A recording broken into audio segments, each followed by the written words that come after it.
ఈ 7 చక్రాల గురించి మనం ఒక్కొక్క రోజు దేవీ నవరాత్రులలో ఒక్కొక్క చక్రం చొప్పున వివరంగా చక్కగా నేర్చుకుందాం.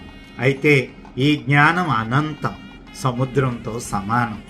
అయినప్పటికీ అబ్బో అది చాలా డీప్ సబ్జెక్టు, మనం అసలు దాని జోలికి వెళ్ళకూడదు అనుకునే బదులు కాస్తైనా దాని గురించి, దాని యొక్క ఏబిసిడీలు ఈలన్నా నేర్చుకుందాం.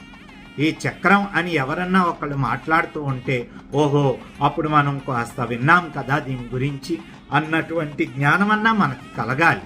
అందుకనే ఒక్కొక్క చక్రం గురించి ఒక్కొక్క వీడియోలోనూ మనం నిదానంగా నేర్చుకుందాం.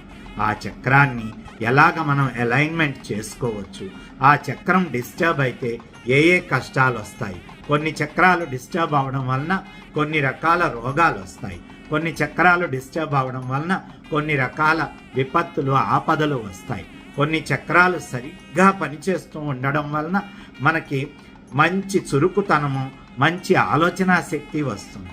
ఇదే విధంగా ఒక్కొక్క చక్రంలోని ఒక్కొక్క దుర్గాదేవిని, అంటే సరి అయిన చక్రంలో సరి అయిన దుర్గాదేవిని మనం ధ్యానిస్తూ ఆ యొక్క చక్ర ముద్ర ఏమిటేమిటో నేర్చుకొని ఆ ముద్రల ప్రకారమే మనం పెట్టుకొని ధ్యానించుకుంటూ ఆ శైలపుత్రి మాతని, ఆ బ్రహ్మచారిణి మాతని, కూష్మాండా మాతని, చంద్రఘంటాదేవిని ఇలాగా ఇత్యాది నవదుర్గలను సేవించి వారి యొక్క ఈ చక్ర సారాంశాన్ని కూడా మనం అర్థం చేసుకుందాం.